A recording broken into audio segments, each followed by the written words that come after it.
Bonjour, c'est Joël Bernard de moncoachdegolf.com. Alors aujourd'hui, on va parler de petits jeux et je vais vous parler de votre stance.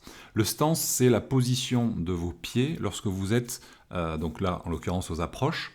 Et je voudrais vous donner 3 critères qui vont améliorer, qui vont avoir en tout cas un impact et une incidence sur votre toucher de balle, hein, si vous avez tendance un petit peu à toper, un petit peu à gratter ces coups-là, qui vont avoir une influence sur votre capacité à mieux doser vos approches. C'est quand même le gros challenge, hein, sur les approches. On ne fait pas un plein coup, c'est-à-dire qu'on n'a pas une distance de référence. Il faut à chaque fois ajuster. Et ça, la position de vos pieds dans le, comment ça s'appelle, dans votre position de départ va avoir beaucoup d'incidence sur votre capacité à doser les coups. Et le troisième incidence, c'est si vous êtes dans la bonne position, vous resterez beaucoup plus stable et donc, si vous êtes plus stable, vous aurez plus de régularité. Vous serez plus capable de répéter des bons coups. Alors, j'aimerais commencer avec le premier critère. Le premier critère qui va être l'endroit où on va s'appuyer. Okay, alors, vous avez l'appui avant-arrière, vous avez l'appui droite-gauche, et on va parler de ce qui est abordé le plus souvent, c'est-à-dire avoir un appui sur la jambe avant. Vous savez, quand on est droitier, s'appuyer sur la jambe gauche, et quand on est gaucher, s'appuyer sur la jambe droite.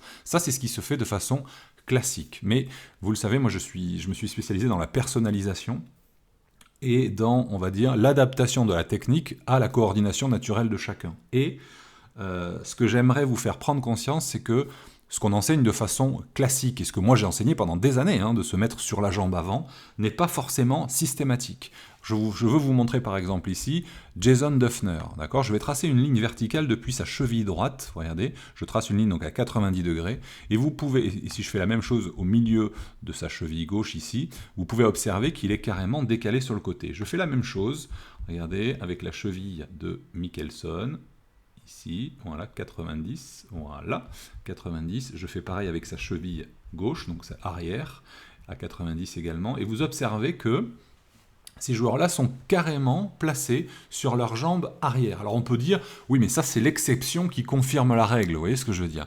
Sauf que non, la règle n'est pas de mettre son poids sur la jambe avant, et c'est ça le message que je vais vous faire passer aujourd'hui. Je vais vous montrer par exemple un autre grand joueur, qui est Henrik Stenson. Voilà, on va le voir ici. Là, par exemple, on le voit faire ses coups d'essai. C'est valable aussi, même s'il se plaçait, ça ferait la même chose. On va faire cheville droite ici, d'accord. Voilà, 90, 88, 89, 90, voilà. Et sa cheville gauche. Alors là, en l'occurrence, il a les pieds quand même assez proches, d'accord. Voilà. Voilà.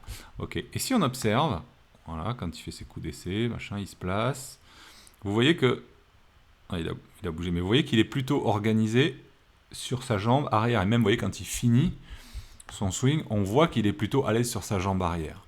Alors, il y a une explication à ça. C'est pas, comment dire, c'est pas anodin. C'est que c'est directement lié à ce qu'on appelle leur jambes d'extension et leurs jambes de flexion. Ça, c'est Cyril Gindre, qui est docteur en sciences du mouvement, avec qui j'organise des ateliers Libérer votre swing naturel.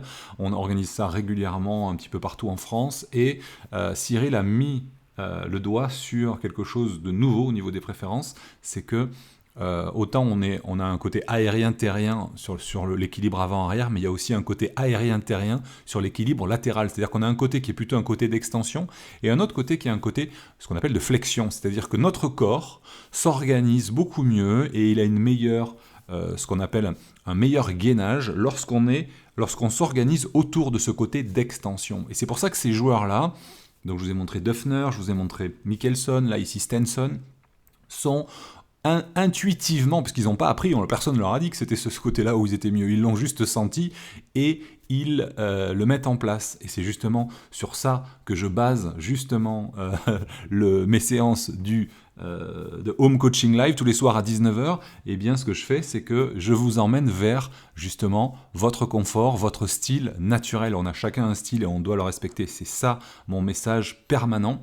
Et donc, moralité, là, c'est le premier critère. Et il y a 2 autres critères qui sont, on va dire, l'ouverture du stance. C'est-à-dire que vous avez des joueurs, donc je reviendrai là-dessus, parce que je vais vous en parler ce soir, justement, de ça, hein, de ce côté, c'est super important, côté jambe d'extension ou jambe de flexion. J'aimerais vous montrer, par exemple, Woods, et sur une séance de petits jeux qui est juste bluffante, qui est passionnante à regarder. Je vous avais mis le lien, là, pour ceux qui me suivent régulièrement, pour avoir cette vidéo. Et... je vais vous mettre par exemple Ernie Els. Ernie Els, lui, il est sur un stance assez classique, c'est-à-dire, regardez, avec ici, je vais mettre une petite flèche comme ça, vous allez le voir, regardez, le pied droit en avant du pied gauche, ce qui donne cette impression d'être un petit peu aligné à gauche. En réalité, les épaules, elles sont parallèles à la ligne de jeu, ok. Elles sont plutôt dans l'axe, enfin là, il n'est pas encore placé, mais voilà, tac, ou très légèrement ouverte, puisque là, il joue avec une face ouverte, mais bref, vous voyez, il est plutôt dans l'axe. Par contre, ses pieds, eux, sont complètement décalés. C'est ça qu'on appelle un stance ouvert.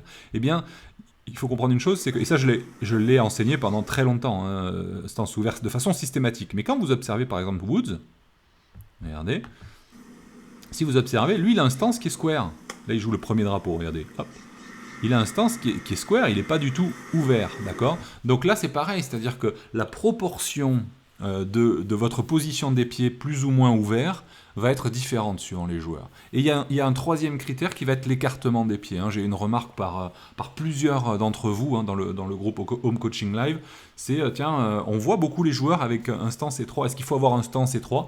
Bien justement, ça aussi, ça s'adapte. Parce que c'est pas parce que vous avez 5 joueurs ou 10 joueurs qui font ça que vous devez faire ça. C'est-à-dire qu'il y a des groupes de personnes qui vont préférer ça et d'autres groupes de personnes qui vont préférer ça. Il faut juste l'identifier et c'est justement ce qu'on va faire, pas ce soir, parce que comme je vous l'ai dit hier, je ne serai pas disponible à 19h ce soir et demain, donc on fait ça à 17h. On voit ça à 17h, jambes d'extension, jambes de flexion, on va voir où est-ce que vous devez vous appuyer au petit jeu.